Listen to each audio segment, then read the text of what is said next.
Hello, entrepreneurs. Welcome to our channel. So, we have started our series for class 12 macroeconomics previous year question paper series. So, now why this series is important? क्योंकि CBSE के कुछ favourite topics हैं जो वो हर साल repeat करता है.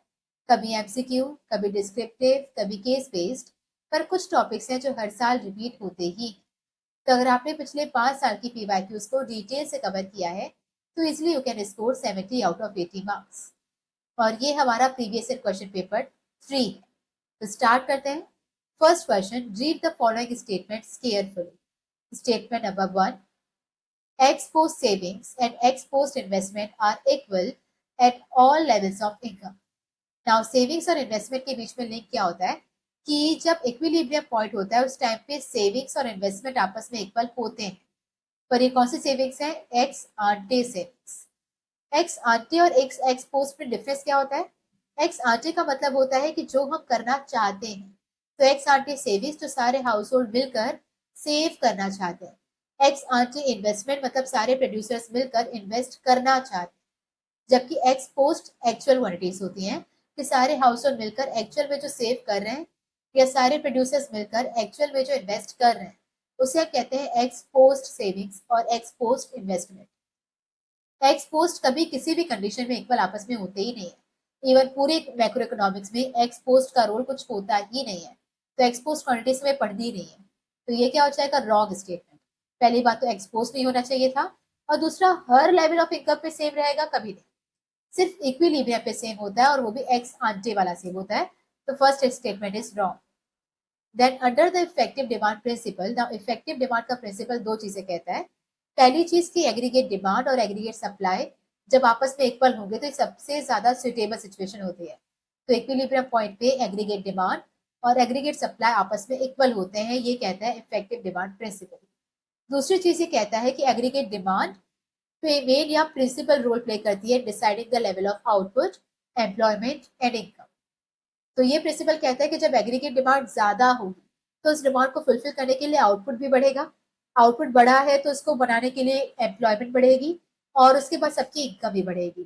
जब एग्रीगेट डिमांड नीचे चला जाता है तो आउटपुट भी रिड्यूस करना होता है. जब प्रोडक्शन गिराना है तो लोगों को बेरोजगार मतलब होना पड़ेगा, लोगों को काम से निकाल दिया जाएगा और साथ में इनकम जनरेशन भी कम होगी. तो आउटपुट, एम्प्लॉयमेंट और इनकम कितना होने वाले कौन डिसाइड करता है? Aggregate demand. तो ये दो चीजें कहता है इफेक्टिव डिमांड प्रिंसिपल. तो under the effective demand principle the equilibrium output is equal to X R J aggregate demand. तो ये कहता है कि एग्रीगेट आउटपुट का मतलब है एग्रीगेट सप्लाई इक्वल होता है एक्स एग्रीगेट सप्लाई के. तो एग्रीगेट आउटपुट का मतलब होता है एग्रीगेट सप्लाई और ये इक्वल होता है एग्रीगेट डिमांड के, that to X R J. तो this statement is true. The first is false, second is true. Second statement, to identify which of the following is not considered a normal resident of India. Now, normal resident of India उसे कहते हैं जो कि हमारी country में पिछले 12 महीने से रह रहा हो. तो जो भी पर्सन किसी एक कंट्री में पिछले 12 महीने से रह रहा है वो उसी कंट्री का नॉर्मल रेजिडेंट होता है. एक्सेप्शंस आर देयर और उस एक्सेप्शन में से आपको याद करना है सिर्फ एम्बेसी. नाउ एम्बेसीज क्या होती है? अलग अलग एम्बेसीज कंट्रीज में होती है. जैसे फॉर एग्जांपल इंडिया में बहुत सारी कंट्री की एम्बेसी होगी बस इंडिया के छोड़ के. तो यहाँ पे अमेरिका की एम्बेसी होगी, चाइना की होगी, पाकिस्तान की होगी, अमेरिका, यूएसए की, चाइना की, हर जगह की यहाँ की एम्बेसीज होंगी. इनका मेन काम क्या होता है कि हमारे इंडिया में जो भी अमेरिकन या जो भी चाइनीज पीपल रह रहे हैं वो उनको प्रोटेक्ट करके रखेगा. तो अगर आपने बजरंगी भाईजान मूवी देखी थी तो उसमें आपको पता होगा कि जब मुन्नी यहाँ पे इंडिया में आई थी तो उसको सबसे पहले सलमान खान कहाँ लेकर गए थे? पाकिस्तान की एम्बेसी में. तो हमारे इंडिया में जो पाकिस्तान की एम्बेसी है वो ये काम करती है कि हमारे यहाँ पे जो भी पाकिस्तानी रह रहे हैं उनको कोई प्रॉब्लम नहीं आनी चाहिए. जैसे अभी ईरान और इसराइल में वॉर चल रहा है तो वहां पे अगर कोई भी इंडियन फंसा हुआ है तो उसे वहां से निकाल के वापस इंडिया ले आने की जिम्मेदारी किसकी है? हमारी इंडियन एम्बेसी जो कि ईरान या फिर इसराइल में. तो ऐसी हमारी एम्बेसीज होती हैं.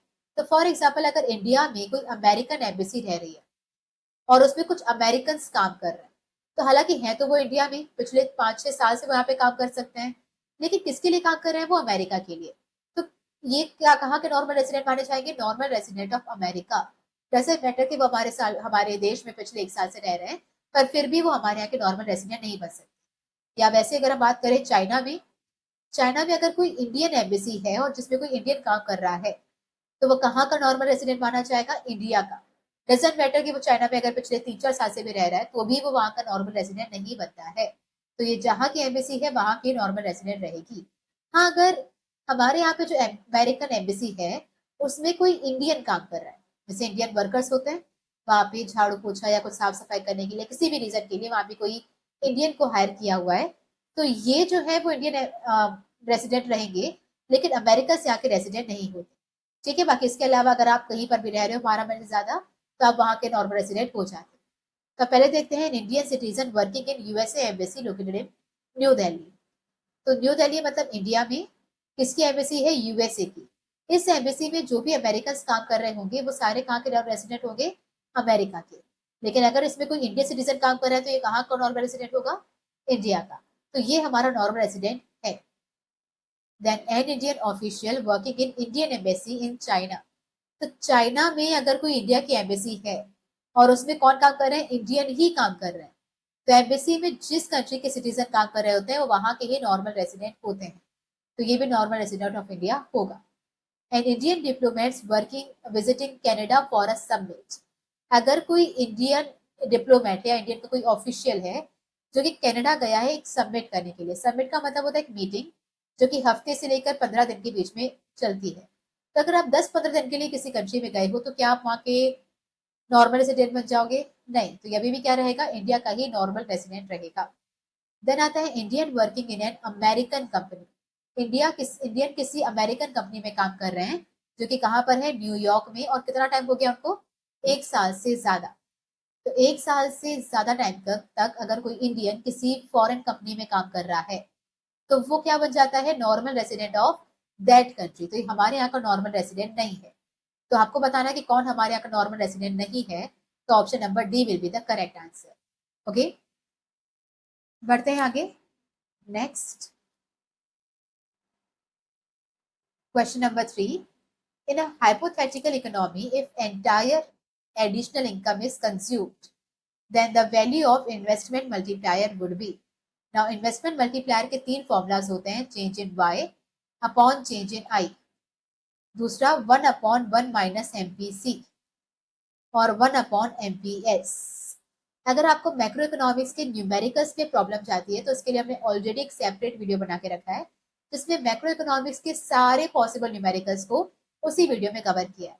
तो इन केस अगर आपने वो वीडियो नहीं देखी और आप उसे विजिट करना चाहते हैं तो उसका लिंक हमने डिस्क्रिप्शन बॉक्स में दिया हुआ है। अभी स्टार्ट करते हैं कि के इक्वल्स टू, या तो ये 3 फॉर्मुलाज होते हैं। यहाँ पे क्या बात की गई है कि एडिशनल इनकम इज कंज्यूम।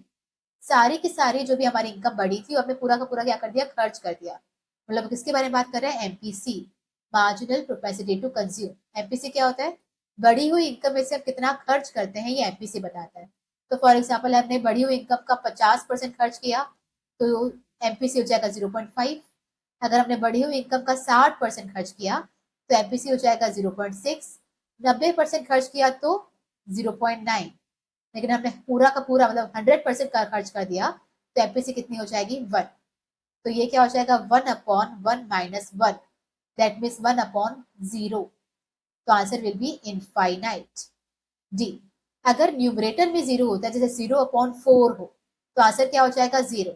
लेकिन अगर डिनोमिनेटर में 0 है, 4/0 है, तो आंसर 0 नहीं होता। इसे कहते हैं नॉट डिफाइंड या फिर इनफाइनाइट। ओके, तो so option number D will be the correct option. Then आता है if in an economy the balance of trade is showing a deficit balance of 200 crores. Now balance of trade का मतलब क्या होता है? Export minus import. तो goods के export में से इम्पोर्ट को हटा दिए तो निकलता है बैलेंस ऑफ ट्रेड, जो कितना है? -200 crore, deficit of 200 crore. If the value of import is 900 crore then the value of export will be. Now trade deficit या बैलेंस ऑफ ट्रेड का फॉर्मूला है export minus import. Now balance of trade कितना है? Deficit मतलब -200 crore. Export की value पता नहीं है पर इम्पोर्ट कितना है? 900 करोड़। ओके, सो 900 यहाँ नेगेटिव है, वहां जाकर पॉजिटिव होगा तो it will be -200 plus 900 equals to export. So answer will be positive 700। तो 700 will be the answer. Then question number 5. If Mr. Sahotra borrowed funds from bank for purchasing a new house. Okay. From the above statement, identify the indicated function of money. तो money के ये 4-5 कुछ functions होते हैं, जिसमें पहला क्या दिया हुआ है, मीडियम ऑफ एक्सचेंज। एक्सचेंज का मतलब होता है परचेज एंड सेल करना। तो मनी आपकी हेल्प करती है कोई भी सामान खरीदने में या बेचने में।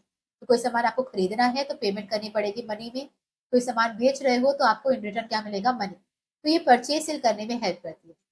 यूनिट ऑफ अकाउंट का मतलब क्या होता है कि हर एक चीज को एक पर्टिकुलर या कॉमन यूनिट प्रोवाइड करती है। जैसे अगर मैं आपसे पूछूं कि आपकी शर्ट कितने की है, आपकी जीन्स कितने की है, या फिर जो आप पेन यूज कर रहे हैं, जो कॉपी, जो लैपटॉप आप यूज कर रहे हैं, वो सब कितने का है, तो आप सबका आंसर दे सकते हो इन टर्म्स ऑफ रुपीज। तो ये हर एक चीज को एक कॉमन यूनिट प्रोवाइड करती है, दैट इज रुपीज। फिर आता है store of value. Store of value का मतलब होता है कि पहले जब बार्टर सिस्टम चलता था तो चीजों को स्टोर करके रखना बहुत मुश्किल था, पर अब मनी को स्टोर करके रखना बहुत आसान है, तो इसको स्टोर करना इजी होता है। फिर आता है standard of deferred payment. Deferred payment का मतलब होता है फ्यूचर की पेमेंट, कि अगर आपने किसी को कहा कि आप आज मेरे लिए काम कर दो, 1 महीने के बाद मैं आपको ये पेमेंट कर दूंगा, या फिर आज मुझे आप इतना उधारी पे दे दो, 1 महीने बाद मैं आपको ये पैसा चुका दूंगा। तो ये क्या होता है, डिफर्ड मतलब फ्यूचर पेमेंट्स। मनी की वजह से फ्यूचर पेमेंट्स करना बहुत आसान हो चुका है। तो यहाँ पे उसने क्या कहा है कि सहोत्रा ने बोरो किया, उधारी ली है। उधारी का मतलब क्या होता है कि आज आप पैसा ले रहे हो, इन फ्यूचर आप वो रिटर्न करोगे। तो फ्यूचर पेमेंट्स किस में आती है, स्टैंडर्ड ऑफ डिफर्ड पेमेंट्स। तो चारों ही मनी के फंक्शन थे, पर जिस फंक्शन की बात की गई है वो कौन सा है, डिफर्ड पेमेंट्स। फिर आता है from the given table identify the level of income where APS becomes zero. APS का मतलब होता है कि टोटल इनकम में से आपने टोटल कितना सेव किया है। तो इनकेस अगर आपने इस महीने 80,000 रुपए कमाए थे और उसमें से अगर आपने 30,000 रुपए सेव किया, तो आपका एपीएस हो जाता 30,000 अपॉन 80,000। यहाँ पर उसने कहा है कि कौन से लेवल ऑफ इनकम पर एपीएस जीरो हो जाएगा। एपीएस का फॉर्मूला क्या होता है, एस अपॉन वाई। और ये जीरो तभी हो सकता है जब सेविंग्स जीरो हो, जब न्यूमरेटर में हमारा जीरो, नीचे कोई भी वैल्यू हो सकती है लेकिन ऊपर क्या होना चाहिए, जीरो। और सेविंग जीरो कब होती है, जब आपने जितना कमाया हो सारा का सारा खर्च कर दिया। तो यहाँ पर आपने पहले जीरो कमाया, 50 खर्च किया, 50 कमाया, 75 खर्च किया, 100 कमाया और 100 ही खर्च कर दिया। तो जब आप जितना कमाते हो अगर सारा का सारा आपने खर्च कर दिया, तो यहाँ पे सेविंग्स क्या हो जाएंगी, जीरो। तो कौन से लेवल ऑफ इनकम पे, 100 level of income. Okay, next. If in an economy the initial deposits are 4,000 crores and the reserve ratio is 10%, then the value of total deposit created would be. Now total deposit का formula होता है primary deposit into 100 upon reserve ratio. Now primary deposit मतलब initially कितना deposit आया था, 4,000 into 100। सारी banks अपने पास कितना रिजर्व रख रही हैं, 10% का, तो ये कैंसिल हो जाएगा और आंसर होगा 40,000। तो 40,000 will be the total deposit. तो answer number option number B will be correct. Then next question number 8। From the following, identify the correct reason that may affect the supply of foreign exchange in an economy. Now, supply of foreign exchange. Foreign exchange का मतलब होता है कोई भी foreign currency, for example dollar. ना जब भी dollar की डिमांड की बात होगी, इसका मतलब है कि जब हमारी कंट्री से पैसा जा रहा होता है, जब हमें कुछ चीज खरीदनी होती है, कहीं पे कुछ इन्वेस्टमेंट करना है, जब हमें कुछ डोनेशन देना है, हमें वहां का कुछ सामान खरीदना है, तो डिमांड बढ़ती है। लेकिन जब हमारी कंट्री में ये डॉलर आ रहा हो, दैट मीन्स हम कोई सामान बेच रहे हैं और हमें पेमेंट मिल रही है, या फिर वो लोग हमारे यहाँ पे इन्वेस्टमेंट कर रहे हैं, या वो लोग हमारे यहाँ पे डोनेशन कर रहे हैं, इन अ मैनर की किसी भी तरीके से अगर हमारी कंट्री में डॉलर आ रहा है, तो उसे कहते हैं सप्लाई ऑफ फॉरेन एक्सचेंज। तो आपको बस बताना है कि इसमें से कौन से ऐसे रीजन है जिसकी वजह से हमारी कंट्री में पैसा आएगा, डॉलर्स आएंगे। तो purchase of land in England by an Indian. तो अगर किसी इंडियन ने इंग्लैंड में कोई जमीन खरीदी है, तो जमीन अगर आप खरीदोगे तो आपको उसकी पेमेंट करनी पड़ेगी। दैट मीन्स डॉलर आपकी कंट्री से जा रहा है, तो सप्लाई नहीं बढ़ रही इससे। फिर है फॉरेन टूरिस्ट विजिटिंग ताजमहल। तो अगर कोई फॉरेनर हमारी कंट्री में आ रहा है, दैट मीन्स हमारे यहाँ पे ताजमहल विजिट कर रहा है, तो वो आसपास की कुछ चीजें खरीदेगा, यहाँ पे आए तो कुछ शॉपिंग वगैरह करेगा, तो उसकी वजह से हमारे यहाँ पे सप्लाई बढ़ेगी। तो दिस इज वन रीजन। फिर आता है donation of $500 million from Microsoft. तो माइक्रोसॉफ्ट कंपनी ने हमारी कंट्री में डोनेशन भेजा है, तो हमें मनी रिसीव हो रहा है, दैट मीन्स सप्लाई इंक्रीज हो रही है। Then Indian students going to Australia for studies. अगर इंडियन का कोई भी इंडियन अगर किसी और कंट्री में जा रहा है, तो बहुत ऑब्वियस है अगर हम वहां पे जा रहे हैं तो हम वहां पे खर्चा करेंगे। दैट मीन्स हमारे यहाँ पे डॉलर आ नहीं रहा है, उल्टा जा रहा है, तो इससे सप्लाई इंक्रीज नहीं होती। तो अगर हम किसी फॉरेन कंट्री में जाते हैं तो हम वहां पे खर्चा करेंगे, दैट मीन्स डिमांड बढ़ेगी, मतलब पैसा यहाँ से जाएगा। लेकिन कोई फॉरेनर अगर यहाँ पे आ रहा है तो वो यहाँ पे खर्चा करेगा, दैट मीन्स यहाँ पे सप्लाई बढ़ेगी। तो option number second and third C will be the correct option. Then ninth, identify what does the shaded area EFG in the given figure indicate. तो आपको बताना है कि ये जो गिवन एरिया है, ये वाला एरिया क्या इंडिकेट करता है। नाउ अगर इसको हम स्क्रैच से बनाएं तो इनकम का जो कर्व है वो यहाँ 0 से स्टार्ट होता है और फिर वो बढ़ता जाता है, और ये कितनी डिग्री का होता है, 45 डिग्री का। देन कंजम्पशन कभी भी 0 से स्टार्ट नहीं होती। अगर आप कुछ नहीं भी कमा रहे हो, बिल्कुल बेरोजगार भी हो, तो भी बेसिक सर्वाइवल के लिए कुछ ना कुछ खर्चा तो करना पड़ेगा। तो कुछ मिनिमम खर्चा होता है, उसके बाद ये खर्चा बढ़ता जाता है। ओके, तो इस लेवल तक, इस पॉइंट के पहले तक, इस पॉइंट पे क्या हो रहा है, ये आपका खर्चा है और ये आपकी इनकम है। इस पॉइंट पे क्या होता है, सब कहते हैं ब्रेक इवन पॉइंट। इसका मतलब आपने जितना कमाया सारा का सारा आपने खर्च कर दिया, तो यहाँ पे सेविंग्स क्या होती है, 0। इसके पहले तक अगर आप देखो तो इसके पहले मतलब इस रीजन में आपका कंजम्पशन ज्यादा है और इनकम कम है। दैट मीन्स आप ज्यादा खर्च कर रहे हो, कमा नहीं रहे हो। तो कमाई बहुत कम है लेकिन खर्चा ज्यादा है। इसका मतलब ये पैसा कहाँ से आ रहा होगा, सेविंग से। तो यहाँ पर होती है डिस सेविंग्स, मतलब सेविंग्स यहाँ पे नेगेटिव होती है। लेकिन इस पॉइंट के बाद अगर इस रीजन की बात करें तो यहाँ पर क्या हो गया है, income is more than consumption. तो यहाँ पे आप ज्यादा कमा रहे हो, खर्चा कम हो रहा है। तो कमाया ज्यादा, खर्चा कम किया, मतलब यहाँ पे आप बचा हुआ पैसा क्या कर रहे हो, सेव। तो यहाँ पे सेविंग स्टार्ट हो जाती है। अभी उसने क्या पूछा है कि ये शेडेड रीजन का मतलब क्या है। तो पहला ऑप्शन है कि क्या यहाँ पे consumption is more than income. तो इस पोर्शन पे अगर आप देखें तो यहाँ पे इनकम ऊपर चल रही है और कंजम्पशन नीचे है। दैट मीन्स यहाँ पे इनकम ज्यादा है कंजम्पशन से, तो first option is wrong. Saving is equal to 0। तो इस पे इसे एग्जैक्टली ई पॉइंट पे अगर आप देखो तो यहाँ पे क्या है, इनकम और कंजम्पशन इक्वल है। जितना कमाया सारा का सारा खर्च किया, मतलब इस पॉइंट पे सेविंग्स 0 रही होंगी, which is true. Consumption is less than income. क्या यहाँ पे कंजम्पशन इनकम से कम है, तो यहाँ पे कंजम्पशन नीचे है, इनकम ऊपर है, दैट मीन्स कंजम्पशन इनकम से कम है, which is true. Saving is less than 0।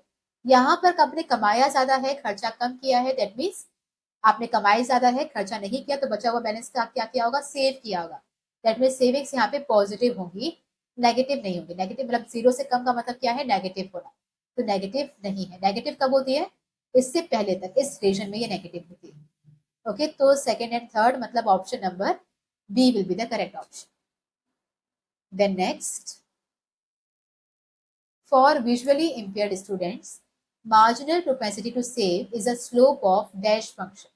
Now MPC saving function का slope होता है, saving मतलब option number C, and MPC consumption function का स्लोप होता है, MPS सेविंग का, MPC कंजम्पशन का। APC और APS किसी का स्लोप डिसाइड नहीं करती है। ना स्लोप का मतलब क्या होता है कि फॉर एग्जाम्पल अगर मैं कंजम्पशन लाइन बनाऊं तो कंजम्पशन यहाँ से शुरू होता है और ऊपर जाता है। हाँ, ऊपर तो वो ऐसे भी जा सकता है, ऐसे भी जा सकता है, ऐसे भी जा सकता है, हर जगह ऊपर ही है। लेकिन एग्जैक्टली वो किस वे में ऊपर जाएगा ये कौन डिसाइड करता है, MPC।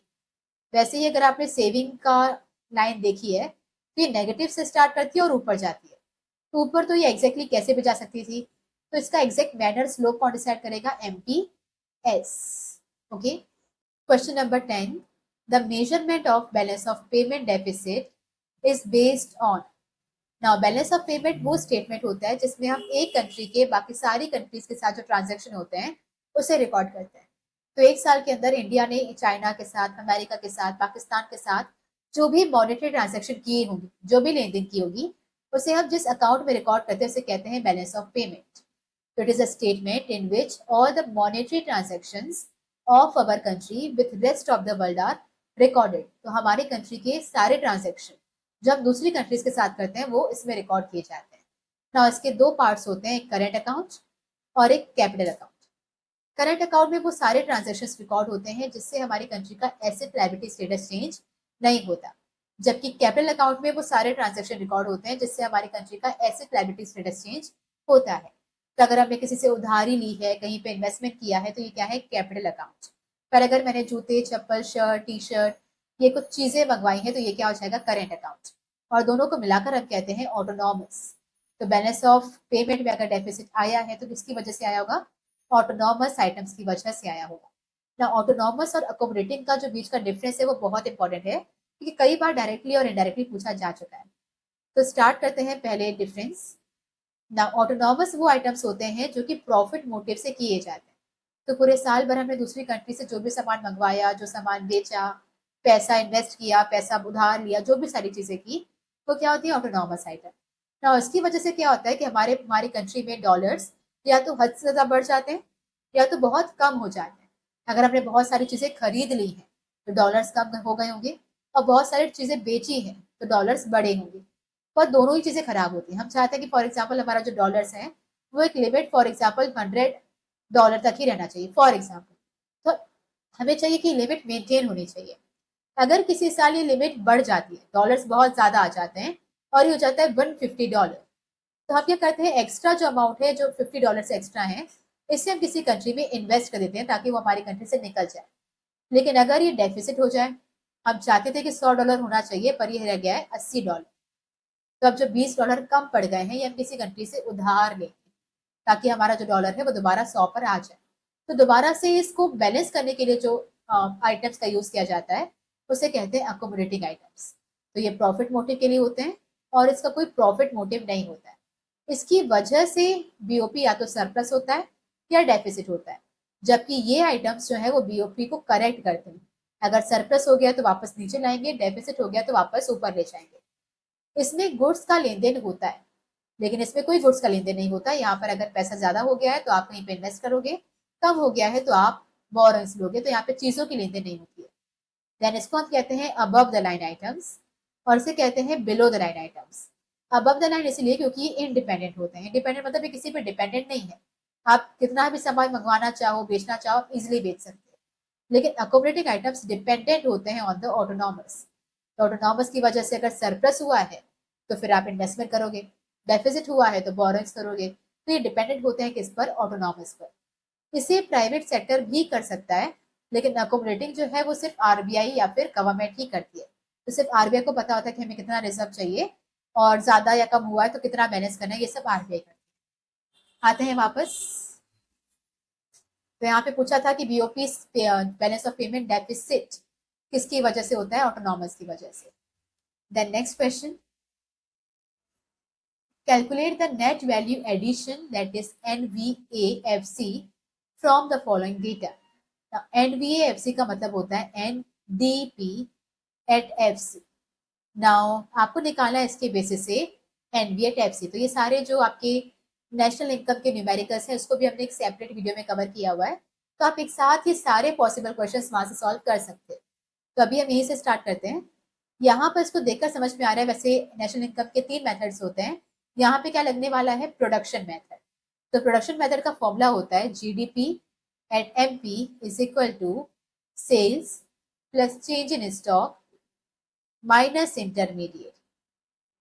Now GDP at MP इसलिए क्योंकि इस मेथड से जो निकलता है एग्रीगेट वो जीडीपी एट एमपी है, तो सिर्फ फिर कन्वर्ट करना पड़ता है उस फिगर में जो आप चाहते हो। तो यहाँ से पहले निकलेगा जीडीपी एट एमपी, उसके बाद इजिली आप इसको किसी और यूनिट में कन्वर्ट कर सकते हैं। तो सेल्स यहाँ पे कितनी दी हुई है, डोमेस्टिक सेल्स 200 है और एक्सपोर्ट 10 है। तो सेल्स का मतलब होता है कंट्री के अंदर जो सामान बेचा वो भी, और कंट्री के बाहर जो सामान बेचा वो भी। तो कंट्री के अंदर 200 का बेचा है, कंट्री के बाहर 10 का बेचा है, तो कुल मिला के सेल्स कितनी है, 210। Change in stock -10। Intermediate, intermediate मतलब वो रॉ मटेरियल्स वगैरह जो प्रोड्यूसर ने खरीदे थे। तो single use producer goods, producer goods मतलब ऐसे गुड्स जो कि प्रोड्यूसर ने खरीदे हो पर एक ही बार यूज होते हैं। दैट मीन्स किसकी बात कर रहा है, रॉ मटेरियल्स की। जो बार बार यूज होते हैं वो फिक्स्ड एसेट होते हैं, इन्वेस्टमेंट। ये किसकी बात कर रहा है, रॉ मटेरियल्स की कितनी है, 120। इसको सॉल्व करेंगे तो आंसर आएगा 210 -10 -120, तो ये समथिंग आंसर आएगा 80। ओके, तो 80 आपका क्या हो गया, GDP at MP. But question में निकालने के लिए क्या बोला है, एनडीपी एट एफसी। तो इस जीडीपी एट एमपी को आप कन्वर्ट करोगे एनडीपी एट एफसी में, तो ग्रॉस से नेट में जाने के लिए माइनस करना होता है डेप्रीसिएशन। तो माइनस डेप्रीसिएशन कहाँ है यहाँ पे, डेप्रीसिएशन क्वेश्चन में डायरेक्टली गिवन नहीं है, आपके पास ही गिवन है कि फिक्स्ड एसेट कितने के हैं, 15 रुपए के, 15 लाख रुपए के, जो कि एक्सपेक्टेड लाइफ स्पेन कितनी है, 5 साल। तो आपको उम्मीद है कि लगभग ये 5 साल तक चलने वाले हैं। तो आपके पास कुल मिला के 15 लाख के एसेट है जो 5 साल तक चलने वाले हैं। दैट मीन्स हर साल उसकी कितनी वैल्यू गिर रही है, 3 लाख की। तो -3 डेप्रीसिएशन हो जाएगा। फिक्स एसेट की जो वैल्यू गिरती है उसे क्या कहते हैं, डेप्रीसिएशन। फिर आता है आपका डी से डी वही है, पी सेम है, एमपी को कन्वर्ट करना है एफसीबी। तो मार्केट प्राइस बड़ी वैल्यू होती है, फैक्टर कॉस्ट छोटी होती है। मार्केट प्राइस से फैक्टर कॉस्ट में आना हो तो माइनस एनआईटी, एनआईटी कितना है 20। इसको सॉल्व करेंगे तो ये हो जाएगा 57। एक सेकेंड, हाँ 57, 80 में से 20 जाएगा तो 60, 60 में से 3 गया 57। तो 57 lakhs will be the answer. Then next, from the following data, estimate the value of net indirect taxes. Now, net indirect taxes का मतलब क्या होता है, MP माइनस FC। तो मार्केट वैल्यू में से फैक्टर कॉस्ट को हटा दिया जाए तो निकलता है NIT, मतलब नेट इनडायरेक्ट टैक्सेस। नाउ यहाँ पर हमारे पास पहला एग्रीगेट कौन सा गिवन है, NNP एट MP। तो NNP एट MP, इसमें से मैं अगर यहाँ पे MP गिवन है तो मुझे यहाँ पे क्या चाहिए, FC चाहिए। बाकी सारी चीजें सेम होनी चाहिए। बाकी सेम मतलब यहाँ पे अगर NNP है तो यहाँ पे भी क्या होना चाहिए, NNP। बस यहाँ पे अगर MP है तो सेट क्या होना चाहिए, FC। वैसे अगर पहली चीज अगर मुझे दी होती GDP एट MP तो मुझे बाकी सारी चीजें सेम रखनी पड़ती और बस यहाँ पे MP की जगह क्या चाहिए होता, FC। अगर दिया होता NDP एट MP तो NDP एट MP में से मुझे अगेन क्या माइनस करना होता, FC। बाकी सारी चीजें सेम, NDP एट FC को माइनस करती तो आंसर आ जाता। तो सेम यहाँ पे पहला एग्रीगेट है NNP एट MP, तो मुझे NNP एट FC को माइनस कर दूंगी इसमें से तो आंसर आ जाएगा। NNP की वैल्यू कितनी है 1400, लेकिन NNP एट FC की वैल्यू गिवन नहीं है। इसकी जगह पे क्या वैल्यू गिवन है, GNP एट FC। GNP एट FC कितना है 1300 रुपए, जबकि मुझे चाहिए क्या, NNP एट FC। तो FC सेम है, NP सेम है, बस यहाँ पे G की जगह क्या होना चाहिए, N होना चाहिए। तो ग्रॉस को नेट में कन्वर्ट करने के लिए क्या करना होता है, माइनस डेप्रीसिएशन। तो 100 है consumption of fix capital. Consumption of fix capital मतलब फिक्स्ड एसेट होता है, उसका कंजम्पशन वैल्यू कम हो गई है। तो फिक्स्ड एसेट की वैल्यू कम होती है, इसे क्या बोलते हैं, डेप्रीसिएशन। तो ये दूसरा नाम है डेप्रीसिएशन का। तो इसमें से 100 माइनस करेंगे तो ये जो 1200 आएगा, ये 1200 क्या है, NNP एट FC। तो ये 1200 आप यहाँ पे वैल्यू पुट करेंगे, ये कितना आएगा 200 करोड़।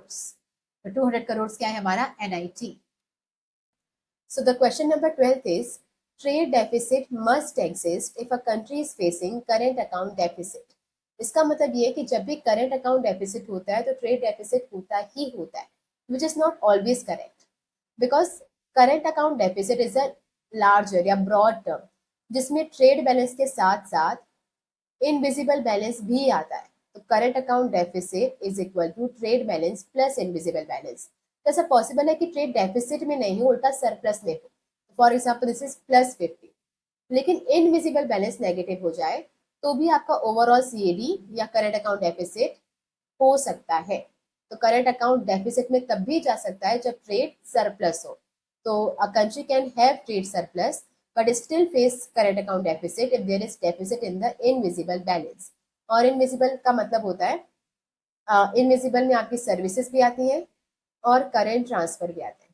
करेंट ट्रांसफर मतलब एक तरफा पेमेंट, गिफ्ट, डोनेशंस, रेमिटांस, ये सब आपके होते हैं करेंट ट्रांसफर्स। तो सर्विसेज और करेंट ट्रांसफर अगर हम बहुत ज़्यादा पेमेंट कर दिए, हमारे कंट्री में रिसीव नहीं हुआ है और अगर ये डेफिसिट में हुआ है तब भी आपका करंट अकाउंट डेफिसिट हो सकता है। इसके बाद डिफरेंस है between the balance of trade and current account deficit या करंट अकाउंट बैलेंस। दोनों में क्या फर्क है, बैलेंस ऑफ ट्रेड निकलता है export of goods minus import of goods. तो इसमें सिर्फ गुड्स का इंपोर्ट एक्सपोर्ट ही रिकॉर्ड किया जाता है, जबकि करंट अकाउंट बैलेंस में गुड्स के साथ साथ सर्विसेज और करंट ट्रांसफर इनके भी रिकॉर्ड्स मेंटेन किए जाते हैं। फिर आता है बैलेंस ऑफ ट्रेड, जो है वो डिफरेंस है between the visible export and visible imports. तो हम यहाँ पे जो गुड्स की बात कर रहे हैं, गुड्स कैसे होते हैं? टेंजिबल, जो दिखते हैं, जिसे हम टच कर सकते हैं, जिसे हम फील कर सकते हैं। वैसे ही ये विजिबल ट्रेड को ही रिकॉर्ड करता है, जबकि करंट अकाउंट बैलेंस में विजिबल के साथ साथ इनविजिबल बैलेंस को भी रिकॉर्ड किया जाता है। इसके अलावा बैलेंस ऑफ ट्रेड में सिर्फ टेंजिबल चीजें रिकॉर्ड होती हैं और इसमें इनटेंजिबल और टेंजिबल दोनों चीजें रिकॉर्ड होती हैं। ओके, तो बैलेंस ऑफ ट्रेड गुड्स के ट्रेड को रिकॉर्ड करता है, गुड्स एंड सर्विसेज दोनों, visible trade, visible and invisible both, tangible trade, tangible और intangible both trade in current account deficit. Then आता है next question, question number 13। Suppose an economy is in equilibrium. Now equilibrium की दो condition होती हैं, या तो AD will be equal to AS और savings will be equal to investment. Now from the following data calculate the investment expenditure. पूरी macro economics में ऐसा एक भी फॉर्मूला नहीं है जो आपको इन्वेस्टमेंट निकालने की हेल्प करे at the point of equilibrium. तो अगर इक्विलिब्रियम पे इन्वेस्टमेंट निकालने की बात कर रहा है, इसका मतलब आपको सेविंग्स निकालनी है, और द मोमेंट आप सेविंग्स निकालेंगे इन्वेस्टमेंट उसके इक्वल ही होगा। तो यहाँ पे सेविंग निकालने का जो फंक्शन होता है वो होता है माइनस सी बार प्लस 1 माइनस बी वाई। सी बार का मतलब होता है ऑटोनॉमस कंजम्पशन। इसका मतलब अगर आप बेरोजगार हो, आप बिल्कुल कुछ भी नहीं कमा रहे हो, तब भी बेसिक सर्वाइवल के लिए आपको कुछ ना कुछ खर्चा करना पड़ता है, that is autonomous consumption. 1 minus B का मतलब होता है एमपीएस। तो बी मतलब होता है एमपीसी, बढ़ी हुई इनकम में से आपने कितना खर्च किया। 1 माइनस बी होता है एमपीएस, बढ़ी हुई इनकम में से आपने कितना सेव किया, और वाई हो जाएगा इनकम। नाउ सी बार कितना है 100, तो इसे हम लिखेंगे माइनस 100 प्लस 1 माइनस बी मतलब होता है एमपीएस। एमपीसी दिया हुआ है 0.8, इसका मतलब 80% आपने कंज्यूम कर लिया, तो सेव कितना किया होगा 20%, दैट मीन 0.2, तो एमपीएस हो जाएगा 0.2। इनकम कितनी है 10,000।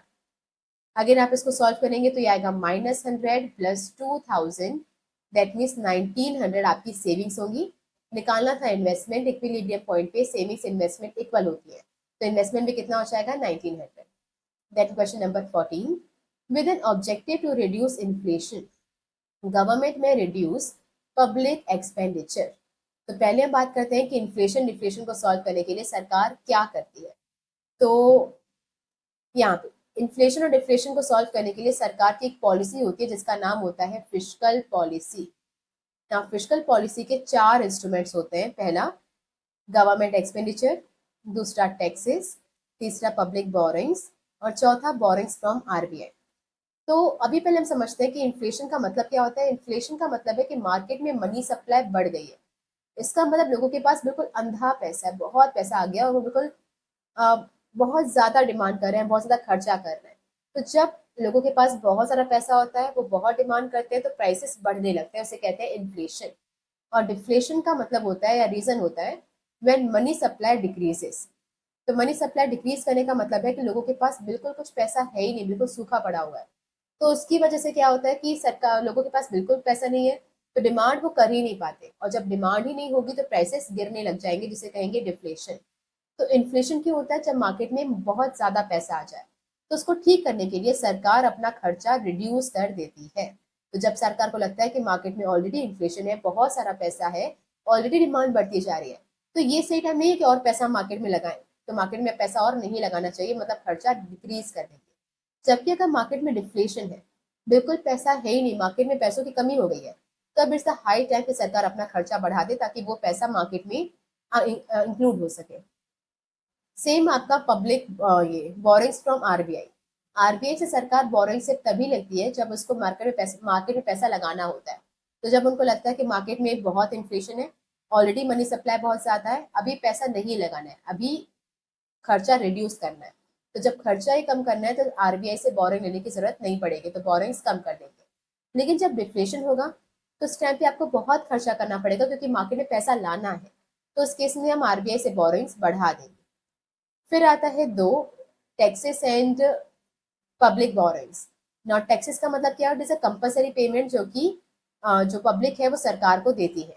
तो जब सरकार को लगता है कि मार्केट में इन्फ्लेशन है, मतलब मनी सप्लाई बहुत तेजी से बढ़ गई है, लोगों के पास बहुत पैसा है, तो उस केस में वो टैक्सेस बढ़ा देंगे, क्योंकि अब public is in a position to pay the tax.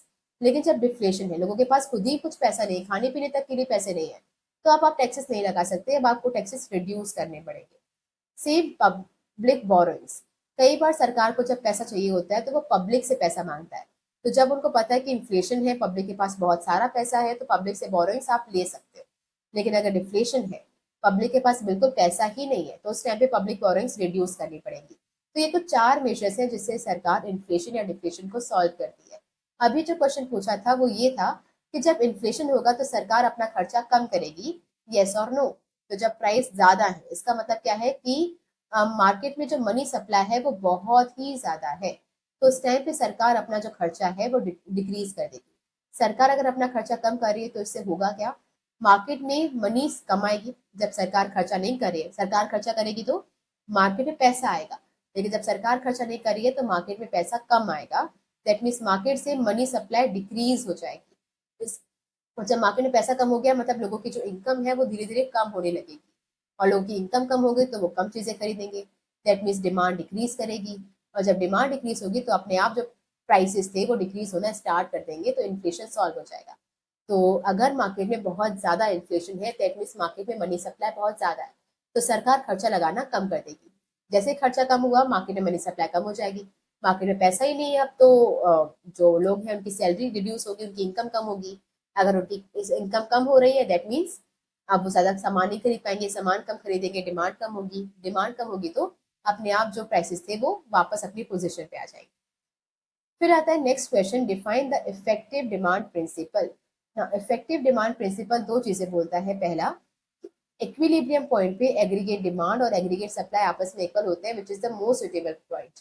That mean सारे कंज्यूमर मिलकर जितनी क्वांटिटीज खरीदना चाहते हैं, एग्जैक्टली उतनी ही क्वांटिटीज सारे प्रोड्यूसर मिलकर बेचना भी चाहते हैं। तो यहाँ पे ना तो लॉस ऑफ अनसोल्ड स्टॉक होगा, ना ही लॉस ऑफ अनफुलफिल्ड डिमांड होगा, तो कोई किसी भी तरीके का लॉस यहाँ पे नहीं होता है।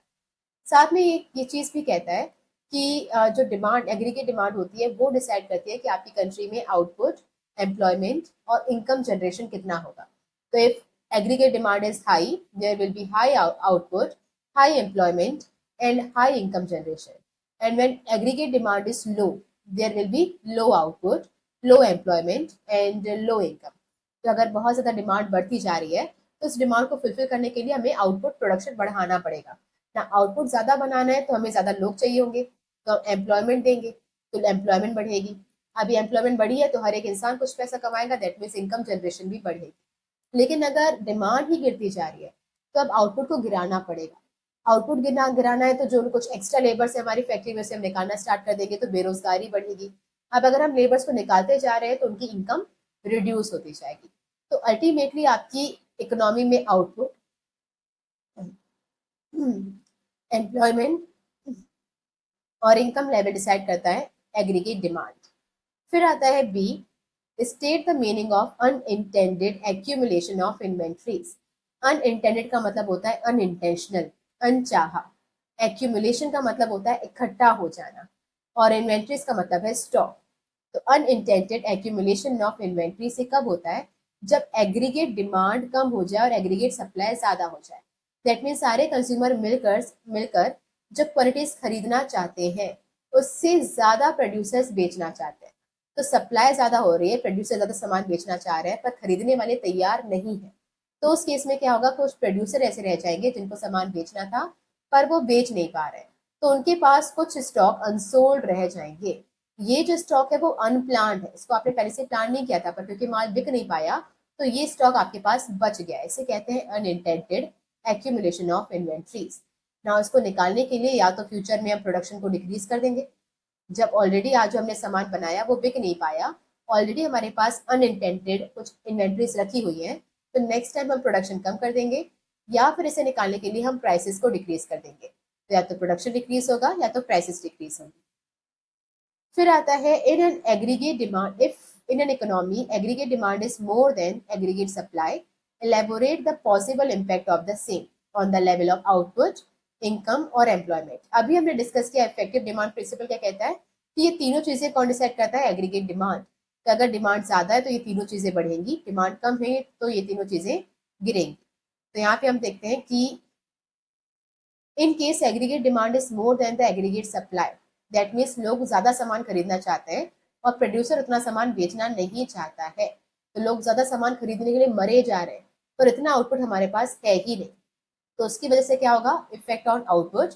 इसकी वजह से क्या होगा, जब डिमांड बहुत ज्यादा हो जाएगी, सप्लाई बहुत कम है, तो प्रोड्यूसर सब ट्राई करेंगे कि इन सारे डिमांड को वो फुलफिल कर पाए। इसके लिए वो अपना प्रोडक्शन को बढ़ाएंगे, और प्रोडक्शन बढ़ाने का मतलब है there will be high output, तो आउटपुट बढ़ेगा। फिर आता है इफेक्ट ऑन एम्प्लॉयमेंट ना। अगर आपको प्रोडक्शन को इंक्रीज करना है तो कुछ एक्स्ट्रा वर्कर्स को हायर करना पड़ेगा, दैट मीन्स आपका एम्प्लॉयमेंट भी बढ़ेगा। फिर आता है तीसरा, इफेक्ट ऑन इनकम। अगर आपने ज्यादा वर्कर्स को हायर किया है तो मोर वर्कर्स मीन्स मोर वेजेस, तो उनकी इनकम भी इंक्रीज होगी। और ये तीन चीजों तो है ही, आउटपुट बढ़ेगा, एम्प्लॉयमेंट बढ़ेगी, इनकम बढ़ेगी। लेकिन क्या हो अगर आपकी जो इकोनॉमी है वो फुल कैपेसिटी में है, इसका मतलब कि हम अपने सारे लेबर्स को काम पे लगाने के बाद भी मैक्सिमम 100 करोड़ ही बना सकते थे। अब इसके अलावा हमारे पास एक भी लेबर खाली बचा ही नहीं है जिससे हम और प्रोडक्शन करवा पाए। लेकिन अभी जो डिमांड हो गई है वो कितनी है, 120 करोड़ है। तो पूरी इंडिया में जितनी पॉपुलेशन थी, सब सारी की सारी पॉपुलेशन से काम करवाने के बाद हम सिर्फ 100 करोड़ का सामान ही बना पा रहे हैं। लेकिन डिमांड इससे भी ज्यादा हो गई है, 120 करोड़। तो अब क्या होगा, अब आप चाहकर भी अपनी सप्लाई को बढ़ा नहीं सकते क्योंकि आपके पास एक भी लेबर खाली नहीं बचा हुआ है।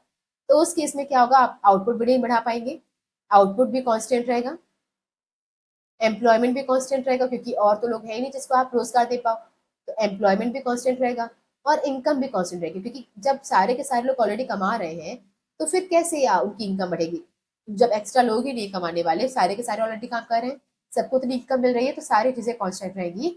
बस एक ही चीज पड़ेगी, वो है प्राइस। जब लोग मरे जा रहे हैं सामान खरीदने के लिए पर बनाने के लिए लोग ही नहीं है, सारे लोग ऑलरेडी काम पे लगे हुए हैं, कोई तरीका नहीं है जिससे हम प्रोडक्शन बढ़ा सके, तो हम क्या करेंगे, चीजों की कीमत बढ़ाते जाएंगे। ओके, तो सिर्फ प्राइस बढ़ेगी फिर। तो आपको नॉर्मली ये तीन चीजें लिखनी है। ये चौथी चीज आपको बस पता होनी जरूरी है कि अगर इकोनॉमी फुल कैपेसिटी में है, किस ज्यादा प्रोडक्शन हम कर ही नहीं सकते, तो ये तीनों चीजें कांस्टेंट रहेंगी, सिर्फ प्राइस बढ़ेगा। नेक्स्ट क्वेश्चन फिर है, open market operations by the RBI helps in regulating the money supply in the economy. Money supply का मतलब है कि इन्फ्लेशन और डिफ्लेशन। जब भी इन्फ्लेशन या डिफ्लेशन होता है तो सरकार भी उसको ठीक करने का ट्राई करती है, जो हमने अभी देखा उसे कहते हैं फिस्कल पॉलिसी। लेकिन अगर इसको ठीक करने का ट्राई आरबीआई कर रहा है तो उस पॉलिसी को कहते हैं मॉनेटरी पॉलिसी। तो मॉनेटरी पॉलिसी में हम पहले देखते हैं कि कौन कौन से इंस्ट्रूमेंट्स होते हैं। तो मॉनेटरी इंस्ट्रूमेंट्स दो तरह के होते हैं, quantitative and qualitative. Qualitative instruments में ये सात के छह कुछ इंस्ट्रूमेंट्स होते हैं जिसके थ्रू इन्फ्लेशन या डिफ्लेशन को कंट्रोल किया जाता है। बैंक रेट वो रेट होता है जिसपे आरबीआई कमर्शियल बैंक को उधार देती है। तो जब भी कमर्शियल बैंक जैसे एसबीआई, यूनियन बैंक एक्सेट्रा, इनको पैसों की जरूरत पड़ती है तो वो आरबीआई से पैसा उधार पे लेते हैं। अगर उधार पे लिया है तो कुछ इंटरेस्ट पे करना पड़ेगा, इस इंटरेस्ट को कहते हैं bank rate. Same repo rate होता है, पर रेपो रेट अगर आपने ये जो उधार का पैसा है वो शॉर्ट टर्म के लिए लिया है, कम टाइम पीरियड के लिए लिया है, तो आपको जो रेट देना पड़ेगा उसका नाम क्या हो जाएगा, रेपो रेट। तो अगेन रेपो रेट भी वो रेट है जिसपे आरबीआई कमर्शियल बैंक को पैसा उधार पे देती है, but for the short term. फिर आता है रिजर्व रिवर्स रेपो रेट, इसका उल्टा कर दो। तो इस तरफ आरबीआई है, इस तरफ कमर्शियल बैंक है। रेपो रेट में क्या हो रहा था कि आरबीआई उधार दे रही थी, पर रिवर्स रेपो रेट में क्या होता है कि जब कमर्शियल बैंक के पास पैसा एक्स्ट्रा हो जाए, तो जब एसबीआई या फिर यूनियन बैंक के पास कुछ ज्यादा ही डिपॉजिट आ जाए, और उतना तो उनको चाहिए भी नहीं, मतलब उतना लोन की जरूरत भी नहीं है, डिमांड भी नहीं है, उनके पास कुछ एक्स्ट्रा पैसा रखा हुआ है, तो उस एक्स्ट्रा पैसा को वो आरबीआई के पास डिपॉजिट करवा देती है। अभी ये पैसा कमर्शियल बैंक ने आरबीआई में रखवाया है, तो इस पे इंटरेस्ट कौन देगा, आरबीआई देगी। इसे कहते हैं रिवर्स रेपो रेट। फिर आता है सीआरआर। जब भी किसी commercial bank for example SBI के पास कुछ डिपॉजिट आते हैं, तो उन डिपॉजिट का फिक्स्ड परसेंटेज उन्हें आरबीआई में डिपॉजिट करवाना होता है। से अगर ये परसेंटेज 5% है, तो अगर इनके पास 1,000 रुपए का डिपॉजिट आया, तो 1,000 रुपए का 5% मतलब 5 रुपए, नहीं 50 रुपए इनको जमा करवाना पड़ेगा आरबीआई के पास। तो इसमें से 50 रुपए आरबीआई के पास रखवाएंगे। वैसे जब भी के पास एक्स्ट्रा डिपॉजिट आएंगे, ये उसका एक फिक्स परसेंटेज आरबीआई में डिपॉजिट करेंगे। इससे होगा क्या कि आरबीआई के पास एक तो रिजर्व रहेगा, और दूसरा इनकेस कल को कोई भी कमर्शियल बैंक को प्रॉब्लम फेस करनी पड़ेगी तो आरबीआई उसकी हेल्प करने के लिए आएगा। फिर आता है एसएलआर। एसएलआर वो परसेंटेज होता है पूरे डिपॉजिट का जो सारी कमर्शियल बैंक खुद अपने पास रखती है। तो सीआरआर में इसका अगर मान लो 5% सीआरआर था, तो इसका 5% 50 रुपए उसने कहाँ भिजवाए थे, आरबीआई में रखने के लिए। अब फॉर एग्जाम्पल एसएलआर अगर 10% है, तो इसका 10% कितना हो जाएगा, 100 रुपए। ये वो आरबीआई में नहीं भेजेगी, ये वो अपने खुद के पास ही रखेगी, ताकि इन फ्यूचर कभी भी कोई कस्टमर आता है पैसा निकलवाने के लिए तो इसके पास भी कुछ पैसा वहां पे रखा हुआ हो। तो पूरे डिपॉजिट का कुछ परसेंटेज जो ये अपने पास रखती है उसे कहते हैं SLR। CRR का फुल फॉर्म होता है कैश रिजर्व रेशियो, जबकि SLR का फुल फॉर्म होता है स्टेटूटरी लिक्विडिटी रेशियो। फिर आता है OMO, जिसकी वो बात कर रहा था, ओपन मार्केट ऑपरेशन। इसमें क्या होता है कि जब भी सरकार को कुछ पैसों की जरूरत पड़ती है तो वो आरबीआई के थ्रू अपनी सिक्योरिटीज बिकवाती है।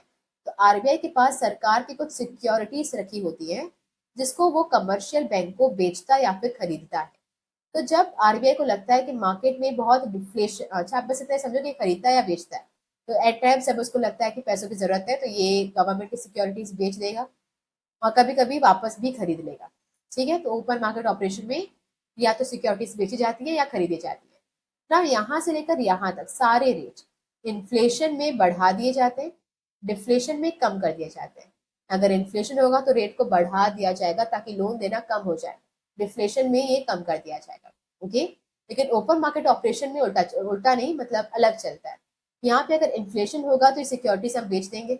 बेचने का मतलब क्या है कि जब सरकार को लगेगा, जब आरबीआई को लगेगा कि मार्केट में इन्फ्लेशन है, मतलब बहुत अंधा पैसा आ गया है, बहुत ज्यादा मनी सप्लाई बढ़ गई है, तो वो इस सारे सिक्योरिटीज को बेच देगा। बेचने से होगा क्या, जब इसने सेल की सिक्योरिटीज मतलब एक कागज का टुकड़ा जिसपे सरकार का स्टैंप लगा हुआ है इसको दे दिया, कमर्शियल बैंक इसके बदले क्या देगा, पैसा देगा ना। पैसा अगर आरबीआई के पास आ गया इसका मतलब मनी जब सप्लाई मार्केट से कम हो चुकी है। अगर सारे कमर्शियल बैंक ने अपना पैसा आरबीआई में जमा करवा दिया, मतलब मार्केट में अब पैसा कम हो चुका है, तो इन्फ्लेशन सॉल्व हो जाएगा। जबकि अगर डिफ्लेशन हुआ तो ये परचेज कर लेगी। डिफ्लेशन मतलब मार्केट में बिल्कुल पैसा है ही नहीं, तो बिल्कुल अकाल पड़ा हुआ है, तो इस टाइम पे क्या करेगी, आरबीआई इस सिक्योरिटीज को खरीद लेगी।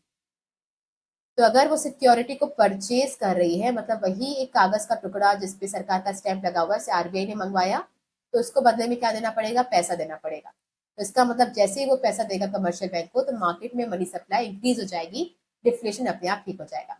तो इस सब में से bank rate, repo rate, reverse repo rate, CRR, SLR, ये सारी चीजें इन्फ्लेशन में बढ़ती हैं, डिफ्लेशन में डिक्रीज हो जाती है। OMO इन्फ्लेशन में सेल होता है, डिफ्लेशन में परचेज होता है। फिर आता है क्वालिटेटिव इंस्ट्रूमेंट। पहला है उसमें मार्जिन रिक्वायरमेंट। मार्जिन का मतलब होता है difference between the amount of loan and the amount of collateral.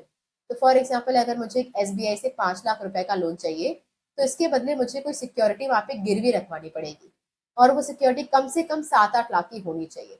तो जितने का आपको लोन चाहिए उससे ज्यादा कीमती एसेट आपको गिरवी रखवाना पड़ता है। अब इसके बीच में जो डिफरेंस है दैट इज 3 लाख, इसे कहते हैं मार्जिन रिक्वायरमेंट। ओके, तो ये 3 लाख क्या हो जाएगा, मार्जिन रिक्वायरमेंट। अगेन अगर इन्फ्लेशन है तो इस रेट को बढ़ा दिया जाएगा। इसका मतलब वो बोलेंगे कि नहीं अब 3 लाख का मार्जिन नहीं रखना, 5 लाख का मार्जिन रखना है। दैट मीन अब आपको 10 लाख रुपए की चीज को गिरवी रखवाना पड़ेगा। तो लोग सोचेंगे बाप रे, 5 लाख के लोन के लिए 10 लाख का एसेट में रिस्क में लगाऊं, तो वो लोन लेना कम कर देंगे। तो अपने आप मार्केट से इन्फ्लेशन ठीक हो जाएगा। लेकिन अगर डिफ्लेशन है तो इस मार्जिन रिक्वायरमेंट को कम कर दिया जाएगा। कम करने का मतलब क्या है, अभी तक अगर वो 3 लाख का था तो अब उसे 2 लाख का या 1 लाख का कर दिया जाएगा। दैट मीन्स 5 लाख के एसेट के लिए, 5 लाख के लोन के लिए आपको सिर्फ 6 लाख का ही एसेट गिरवी रखवाना है। तो ये अब लोगों को ज्यादा रीजनेबल लगेगा तो वो ज्यादा लोन लेना स्टार्ट कर देंगे।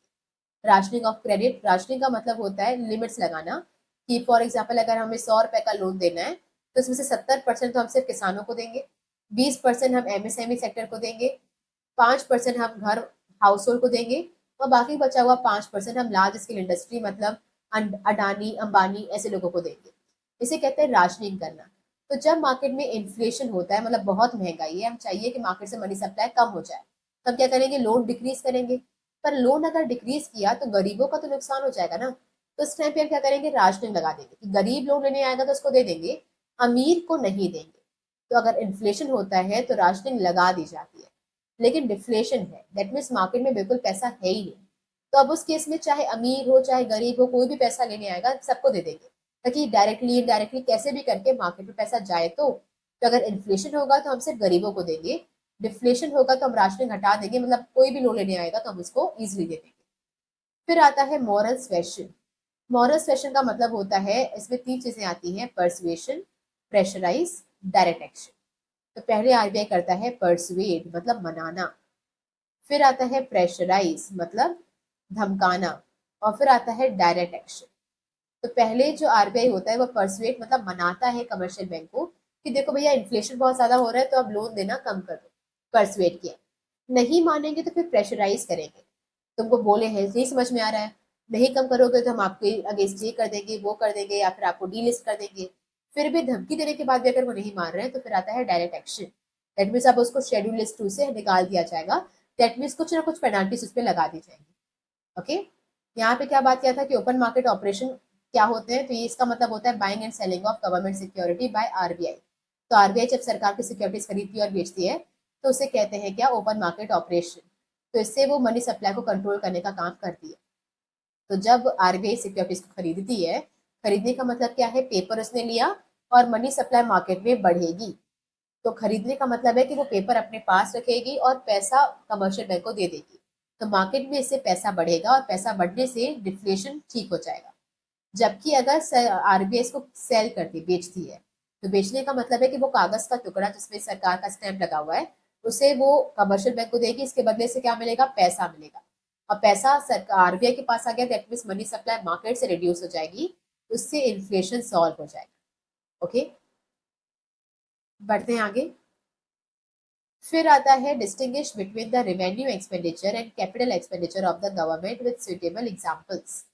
तो रेवेन्यू एक्सपेंडिचर का मतलब होता है, तो रेवेन्यू एक्सपेंडिचर वो खर्चा होता है सरकार का जिससे हमारी कंट्री का एसेट लायबिलिटी स्टेटस चेंज नहीं होता।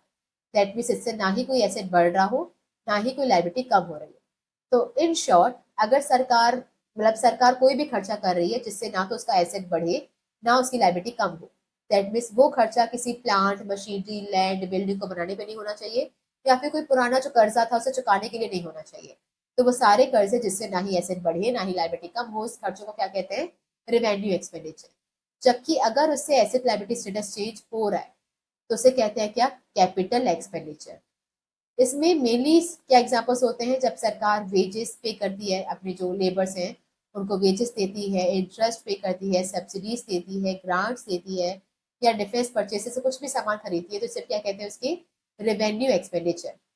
जबकि कैपिटल एक्सपेंडिचर में आता है उसके कुछ फिक्स्ड एसेट, जैसे कि लैंड बिल्डिंग प्लांट मशीनरी ये सब खरीदना, या फिर शेयर्स खरीदना, किसी के स्टेट्स को लोन देना, तो ये सब क्या होते हैं उसके कैपिटल एक्सपेंडिचर। ना यहाँ पे मेनली जो रेवेन्यू एक्सपेंडिचर होता है वो होता है सब्सिडीज। सब्सिडीज मतलब लोगों को राशन या कुछ भी कम रेट से प्रोवाइड करना, 2 रुपए किलो में वीट प्रोवाइड करना, 3 रुपए किलो में चावल प्रोवाइड करना, ये सब क्या होती है, सब्सिडीज। अगर आप सब्सिडीज दे रहे हो उसका मतलब आप क्या करना चाह रहे हो, लोगों का भला करना चाह रहे हो, वेलफेयर करना चाह रहे हो।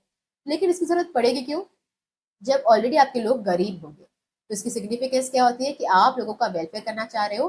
दैट मीन्स आपकी कंट्री में पॉवर्टी बहुत ज्यादा है, जब लोग खुद अनाज अफोर्ड नहीं कर पा रहे हैं तभी ना आपको उसे सस्ता देना पड़ रहा है, तो यह दिखाता है पॉवर्टी है। जबकि कैपिटल एक्सपेंडिचर अगर ज्यादा है, दैट मीन्स आप लैंड बिल्डिंग प्लांट मशीनरी ये सब खरीद रहे हो, या फिर पुराना कोई कर्जा चुका रहे हो, तो इससे क्या होता है कि जीडीपी बढ़ती है, अब आपकी कंट्री का ग्रोथ एंड डेवलपमेंट होने वाला है। और इस खर्चे से डिफ्लेशनरी गैप भी सॉल्व हो जाता है। डिफ्लेशन मतलब मार्केट में मनी सप्लाई नहीं था, अब खर्चा करेगी सरकार, रोड्स बनवाएगी, डैम्स बनवाएगी, ब्रिजेस बनवाएगी, लैंड बिल्डिंग सब कुछ डेवलप करेगी, तो इससे क्या होगा, मार्केट में पैसा आएगा तो डिफ्लेशन अपने आप सॉल्व हो जाएगा। ओके, फिर आता है under the production linked incentive schemes, the government of India offers various benefits like reduced import-export duties, incentives to the investors, tax rebates, etc. In the light of the above statement, identify and explain the budget objectives and its consequences.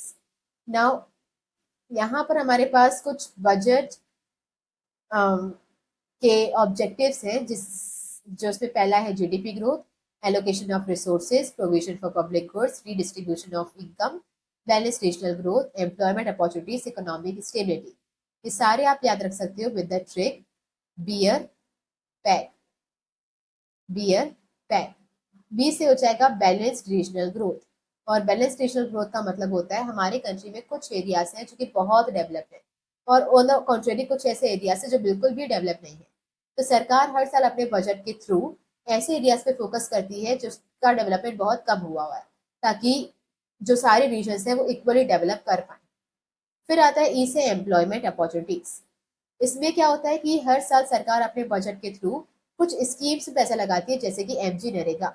MG NREGA मतलब Mahatma Gandhi national rural employment guarantee act.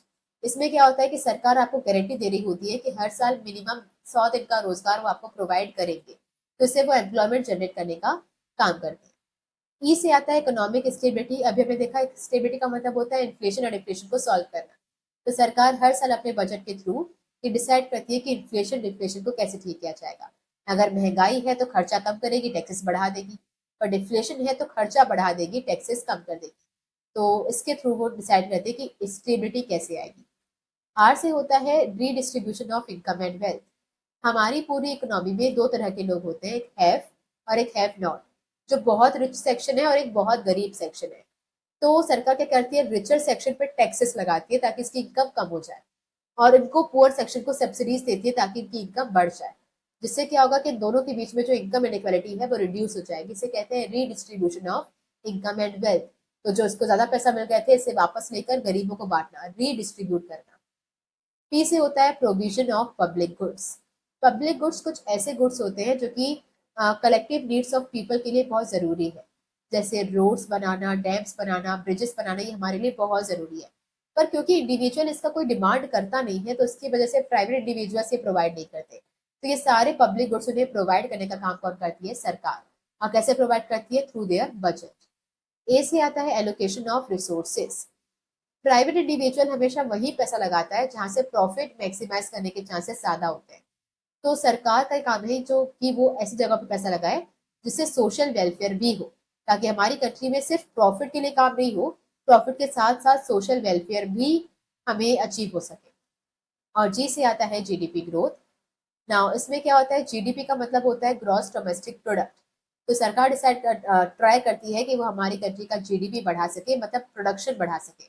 तो goods and services हमारी country में ज्यादा produce हो, ये try करती है कौन? सरकार। ना इसके लिए या तो वो खुद अपना इन्वेस्टमेंट करेगी, तो प्रोडक्शन बढ़ाना है तो या तो सरकार खुद अपनी कंपनी ओपन कर ले, खुद प्रोडक्शन करे, या तो फिर वो प्राइवेट को इंड्यूस करे। इंड्यूस मतलब उसे मनाए कि वो प्रोडक्शन करे। तो या तो प्रोडक्शन करने के लिए सरकार खुद इन्वेस्टमेंट करेगी, या तो प्राइवेट को इंड्यूस मतलब मनाएगी इन्वेस्टमेंट करने के लिए। कैसे मनाएगी? कि आपके हम टैक्स माफ कर देंगे, हम आपको ये सब्सिडीज दे देंगे, हम आपके लिए ये भला कर देंगे, हम आपको पावर फ्री मिलेंगे, जीएसटी मत देना। तो ये सब कुछ करके उसे मनाएंगे कि आप लोग इन्वेस्टमेंट करो। तो यहाँ पर हमारे पास जो केस स्टडी थी वो क्या थी कि प्रोडक्शन लिंक्ड इंसेंटिव, मतलब प्रोडक्शन के लिए मनाने के लिए जो इंसेंटिव थे, जिसमें उन्होंने क्या किया था, जो प्राइवेट सेक्टर थी उनको उन्होंने इम्पोर्ट एक्सपोर्ट ड्यूटीज माफ कर दी, कम कर दी। इसके अलावा कुछ इन्वेस्टर्स को इंसेंटिव्स दिए गए, टैक्स कम कर दिया गया। और किसके लिए किया गया? ताकि प्रोडक्शन बढ़ाया जा सके। तो ये क्या हो जाएगा? GDP growth. इसमें उसने खुद इन्वेस्टमेंट नहीं किया, पर प्राइवेट को मनाया कि वो इन्वेस्टमेंट करे। फिर सेम नेक्स्ट भी सेम ही है। Under zero defect zero effect scheme the government of India provides up to 80% subsidy to the mini small medium enterprises. अगर ये सब्सिडीज गरीबों को दी होती, रईसों से लेकर, तो ये हो जाता है redistribution of income and wealth. लेकिन ये सब्सिडी किसको दी गई है? एमएसएमई सेक्टर, मतलब बिजनेस सेक्टर को दी गई है, ताकि वो प्रोडक्शन बढ़ा सके। उनको एक लालच दी गई है ताकि वो प्रोडक्शन बढ़ाएं। तो ये क्या हो जाएगा हमारा? Again GDP growth. Okay. Now इसमें एक और चीज पूछी गई थी कि इसका कॉन्सिक्वेंसेस क्या होंगे।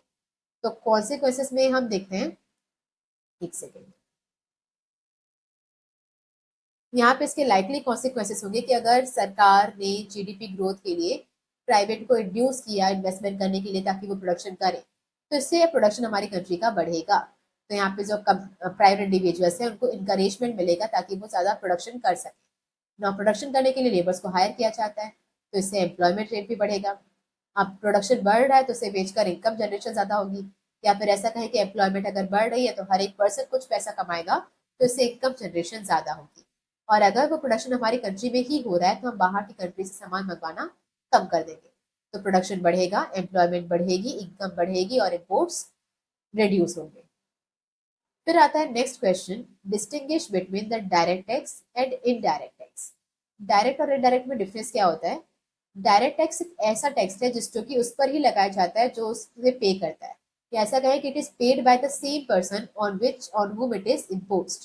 तो ये जिस पे लगाया गया था उसी को ही पे करना होता है।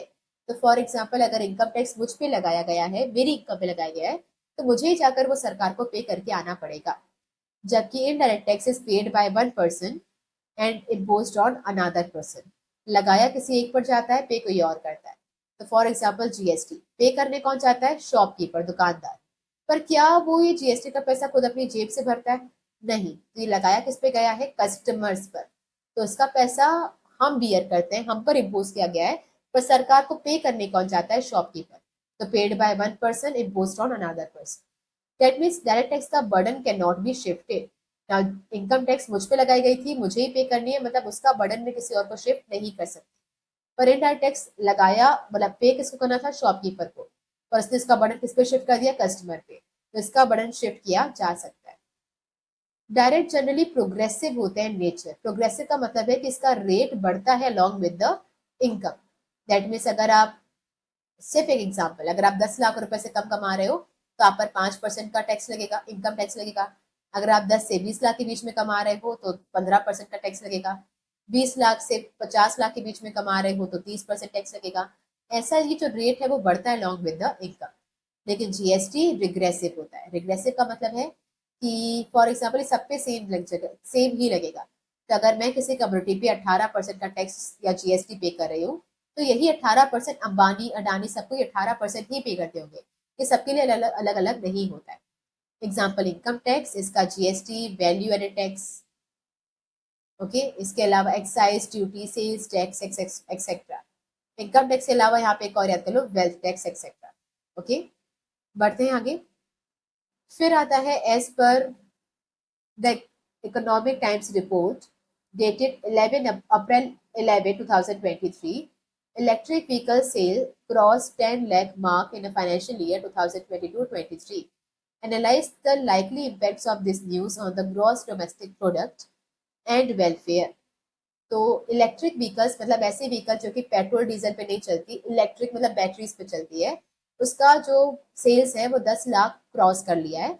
और इसका आपको इम्पैक्ट बताना है कि इसका जीडीपी पर और वेलफेयर पर क्या असर पड़ेगा। तो यहाँ पर है आपका आंसर। अगर आपने इलेक्ट्रिक व्हीकल्स का सेल्स बढ़ाया है तो इससे जीडीपी पे क्या असर पड़ेगा? Higher production and higher value addition. तो आपने अगर 10 लाख से ज़्यादा सेल्स की हुई है, दैट मीन्स इससे क्या हो रही है? इससे आपकी डिमांड, इलेक्ट्रिक व्हीकल्स की डिमांड बढ़ रही है, ये इंडिकेट होता है। जिसका मतलब ये है कि आप उसकी व्हीकल्स का प्रोडक्शन बढ़ाओगे, बैटरीज बनाना और उसके अलग अलग कंपोनेंट्स को बनाना स्टार्ट करोगे। तो अभी अगर आपको समझ में आ रहा है कि लोग इसको पसंद कर रहे हैं, डिमांड कर रहे हैं, तो आप इसका और प्रोडक्शन को बढ़ाओगे, तो उसके हर एक पार्ट, हर एक कंपोनेंट की डिमांड या प्रोडक्शन बढ़ेगी। जैसे हमारी कंट्री में क्या होगा? उसका आउटपुट इंक्रीज करेगा। फिर है investment in the capital goods and infrastructure. ना अगर ईवी मतलब इलेक्ट्रिक व्हीकल्स बढ़ रही हैं तो उसको चलाने के लिए प्रॉपर रोड्स होने चाहिए, प्रॉपर ब्रिजेस होने चाहिए। तो उसके लिए क्या होगा कि इससे हमारा जो इन्वेस्टमेंट बढ़ेगा ऑन द इंफ्रास्ट्रक्चर, तो हम नए नए प्लांट्स डालेंगे, रिसर्च एंड डेवलपमेंट पे काम करेंगे ताकि हमारी कंट्री में इन्वेस्टमेंट बढ़े। फिर आता है हमारा तीसरा, एम्प्लॉयमेंट जनरेशन। वही अगर आपका आउटपुट बढ़ाना है, मतलब अलग अलग पार्ट्स डेवलप करने हैं, बैटरीज बनानी है, तो ये कौन बनाएगा? लोग ही बनाएंगे। तो आप ज़्यादा लेबर्स को हायर करोगे ताकि वो प्रोडक्शन कंप्लीट हो सके, जिससे क्या होगा? एम्प्लॉयमेंट जनरेशन होगा। ओके, तो अगर आप ईवी प्रोडक्शन कर रहे हो तो उससे आउटपुट बढ़ेगा, एम्प्लॉयमेंट बढ़ेगा और इंफ्रास्ट्रक्चर में इन्वेस्टमेंट बढ़ेगा। लेकिन इसका वेलफेयर पे क्या इम्पैक्ट होगा? पहला, एनवायरमेंटल एंड हेल्थ गेन्स। इसका मतलब ये है कि अगर आपने इलेक्ट्रिक व्हीकल्स को बनाया है तो वो पेट्रोल और डीजल पे काम नहीं कर रही है, तो पॉल्यूशन नहीं करेगी। तो पॉल्यूशन कम होगा तो आपको बेटर एयर क्वालिटी मिलेगी, तो आपका वेलफेयर बढ़ेगा। फिर है कंज्यूमर कॉस्ट सेविंग्स। ये जनरली आपकी इसका जो चलाने का या इसका मेंटेनेंस का खर्चा होता है वो काफ़ी कम होता है then the petrol and diesel vehicles. तो उसके कंपैरिजन में आपको खर्चा कम पे करना पड़ता है। तो ये कंज्यूमर फ्रेंडली है, या फिर कंज्यूमर की सेविंग्स इंक्रीज होगी, खर्चा डिक्रीज होगा। Okay, now the last question, discuss briefly the circular flow of income in a two sector economy model. Now normally हमारे इकोनॉमी में 4 सेक्टर्स होते हैं। पहला हाउस होल्ड, दूसरा firm, then government, then external sector. पर two sector economy में आप मान के चलोगे कि आपकी इकोनॉमी में 2 ही सेक्टर है, पहला हाउस होल्ड और दूसरा फर्म। इनके बीच में सर्कुलर फ्लो आपको बताना है। तो फ्लोज 2 तरह के होंगे, एक पहला रियल फ्लो, दूसरा मनी फ्लो। ना जब आप रियल फ्लो बताओगे तो एक तरफ हाउस होल्ड है और दूसरी तरफ फर्म है। रियल फ्लो में दोनों के बीच में चीजों की लेन देन होती है, पैसों की नहीं। तो चीजें या फिर सर्विसेज की लेन देन होगी। तो पहले जो आपका हाउस होल्ड सेक्टर है वो फर्म सेक्टर को देता है फैक्टर सर्विसेज। फैक्टर सर्विसेज का मतलब होता है cell. C stands for capital, E stands for entrepreneurship, L stands for labor and another L stands for land. तो कोई भी प्रोडक्शन करने के लिए आपको पैसा चाहिए, entrepreneurship स्किल्स मतलब माइंड चाहिए, लैंड मतलब जमीन चाहिए और लेबर मतलब मेहनत करने वाला कोई वर्कर वगैरह चाहिए। ये चारों चीजें कौन प्रोवाइड करता है? हाउस होल्ड प्रोवाइड करेगा फर्म को, और इसको यूज करके फर्म प्रोडक्शन करेगी और प्रोडक्शन करने के बाद जो भी गुड्स एंड सर्विसेज बनेंगी वो देगा वो हाउस होल्ड को। तो क्या देगा? Return goods and services. तो पहले इसने दिया फैक्टर सर्विसेज, इसको यूज करके कुछ भी चीजें बनी होंगी, शर्ट, टी शर्ट, शूज वगैरह कुछ भी, तो ये सारा वो किसे बेचेगा? House hold. Now money flow में इन दोनों के बीच में पैसों का लेन देन होता है, तो हम इसे कह सकते हैं कि ये आपके रियल फ्लो का रिवर्स या फिर रिप्लाई रिस्पॉन्ड होता है। ओके, तो हाउस होल्ड और फर्म अगेन दो सेक्टर होंगे। रियल फ्लो में हाउस होल्ड ने क्या दिया था इनको? Factor services. तो अब फर्म मनी फ्लो में इनको क्या देगा? Factor payments. Now factor payments का मतलब होता है, एक सेकंड, तो फैक्टर पेमेंट्स का मतलब होता है कि जिस इंसान ने कैपिटल दिया था उससे मिलेगा बदले में इंटरेस्ट, जिसने एंटरप्रेन्योरशिप स्किल्स दी थी उससे मिलेगा प्रॉफिट, जिसने लैंड दिया था उसे बदले मिलेगा रेंट, और जिसने लेबर दिया था उसे मिलेंगे वेजेस और सैलरीज। तो ये क्या देंगे इसको? Factor payments. नाउ फर्म ने रियल फर्म को क्या दिया था? गुड्स एंड सर्विसेज, तो वो फ्री में तो होगी नहीं, तो हाउस होल्ड उनको क्या करेगा? उसकी पेमेंट करेगा गुड्स एंड सर्विसेज की, जिसे हम कहते हैं expenditure on goods and services. Okay, तो ये थे हमारे real flow and money flow. Real flow में चीजों या सर्विसेज की लेन देन हुई तो factor services, goods and services. Money flow में factor payments, then expenditure on goods and services. So that's it for today. ये हमारा थर्ड पेपर है जो पूरा कंप्लीट हो चुका है। ये थोड़ा सा कॉम्प्लिकेटेड, थोड़ा डिफरेंट था हमारे अदर पीवाईक्यू से, तो ऐसे भी कभी कभी क्वेश्चंस बनते हैं, तो ये भी आपको पढ़ के चलना है। तो थोड़ा सा डिफिकल्टी आपको गई होगी। इनकेस अगर कोई भी डाउट्स हैं या कोई भी कंप्लेंट्स हैं तो you can ask in the comment section. और अगर आपको ये वीडियोस हेल्पफुल लग रहे हैं तो please like, share and subscribe. Thank you.